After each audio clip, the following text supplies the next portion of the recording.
Bienvenue à tous sur le podcast de Nori and the UFC. Aujourd'hui, en ce mercredi 24 septembre, je vais vous parler d'un combattant que j'adore qui va combattre Dustin Poirier samedi prochain à Las Vegas. Je veux parler bien sûr de Conor McGregor, très connu dans son pays en Irlande. D'ailleurs, se baptise lui-même roi d'Irlande. Il a 25 ans et il a commencé sa carrière en UFC au mois d'avril 2013. Il combattait Marcus Brimage et donc il a eu son dernier combat mémorable en avril dernier face à Diego Brandao. Donc il a gagné par décision, accueilli comme une véritable star. Maintenant il doit faire ses preuves aujourd'hui, donc pour cette semaine, je veux dire, pour samedi, face à un Dustin Poirier extrêmement performant et une véritable bête. Au sol, c'est pas un des meilleurs combattants de Jiu-Jitsu que je connaisse d'ailleurs. Il combat dans la catégorie des featherweight, donc les 145 livres. Donc il est vraiment attendu au tournant. Donc j'avais vraiment envie de vous parler de ce combattant-là.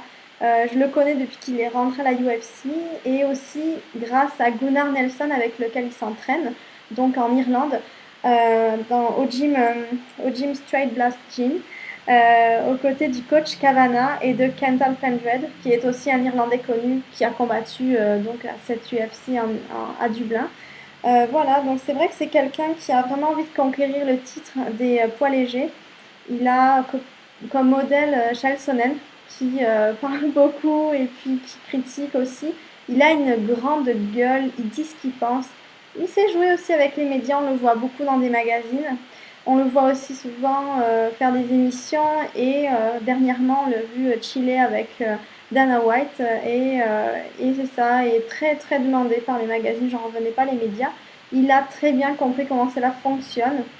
C'est un garçon très showman, très très facile à aborder aussi, mais c'est ça, il est souvent pas, disons, pas très apprécié à cause de ça. C'est quelqu'un qui se la raconte un peu, euh, qui va dire un peu n'importe quoi pour attirer l'attention, mais c'est vrai que c'est toute une gueule, tout un personnage qu'il a pu se forger dès l'âge de 16 ans, quand il a commencé les combats.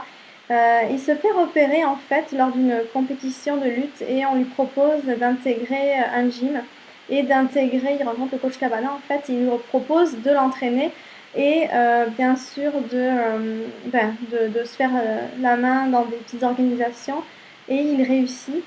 Et aujourd'hui, c'est un des meilleurs combattants qui existent dans cette catégorie. Et donc, c'est vrai qu'il est absolument monstrueux. Il a un bon cardio, c'est vrai que ça finit souvent la décision, mais ça prouve, au moins pour les gars qui rentrent dès le début dans la UFC, de prouver qu'ils sont capables de mener un combat et de le remporter. Donc, c'est vrai que j'ai eu l'occasion de me renseigner un petit peu sur lui et d'avoir des petites anecdotes, comme par exemple, il a donné son premier cachet gagné contre Marcus Brimage, donc il a eu la performance de la soirée. Et ce bonus-là, il a donné à des œuvres de charité. Ça contraste un petit peu avec le personnage, c'est-à-dire qu'on s'attend à quelqu'un d'assez, disons, prétentieux, personnel, extrêmement égoïste. En fait, pas du tout. C'est quelqu'un qui œuvre beaucoup pour les jeunes en Irlande. Il y a des gyms là-bas, aussi des petits gyms dans lesquels il s'occupe de jeunes. Il s'occupe aussi de l'association pour le cancer. Enfin, on le voit pas mal avec ça. Et c'est vrai que quand on voit le personnage qu'il est, on se doute absolument pas. On se dit, c'est quoi ce connard-là? C'est quoi ce gars qui ouvre sa gueule, qui est prétentieux comme ça? Mais en fait, non. C'est vraiment quelqu'un de sympa et de très drôle aussi. Il fait beaucoup de blagues.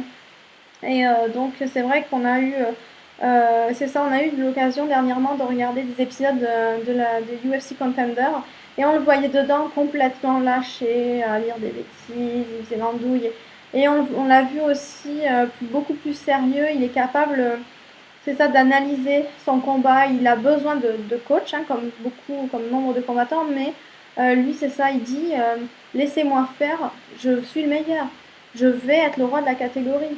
Vous allez voir, je vais gagner. Il est incroyablement super fier de lui et incroyablement confiant. Mais vraiment, il me fait penser à Chael Sonnen. C'est fou, cette espèce de détermination et de charisme. Dès qu'on le voit, on voit que lui. C'est extraordinaire. Donc, notamment quand je l'ai vu dans ce magazine-là. Et photogénique, j'ai rarement vu ça. On croirait pas comme ça, mais c'est vrai qu'il est extrêmement. Il a du charme, hein. Je dirais pas qu'il est beau, mais il a beaucoup de charme. Et on le voit souvent posé en costume de cette façon. Et c'est vrai que je le trouve absolument incroyable, absolument photogénique. Donc c'est ça, j'ai eu l'occasion d'en parler assez souvent, hop, un petit peu avant quand il était avec Gunnar Nelson. Et c'est vrai que on les voit souvent ensemble. Il y a même une petite influence à Gunnar. Il avait besoin de se lâcher un petit peu. Et donc c'est ça, j'avais vraiment envie de prendre un petit 5 minutes, de vous parler de ce combattant. Donc on va l'encourager. Moi je vais être derrière lui en tout cas. Bon, je vais aussi le regarder parce que je l'aime beaucoup. Mais contre Dustin Poirier en espérant qu'il gagne. On a aussi pour les Québécois Patrick Côté qui va combattre. Donc ça aussi on l'encourage à fond, on est derrière lui. Donc quant à moi, je vous laisse et je vous conseille de regarder cette carte, cette UFC 178 qui s'avère vraiment très intéressant. Je vous remercie de vos messages et de vos petits tweets, les amis. Abonnez-vous à ma chaîne YouTube et n'oubliez pas mon petit Twitter. Merci à tous. Bye bye.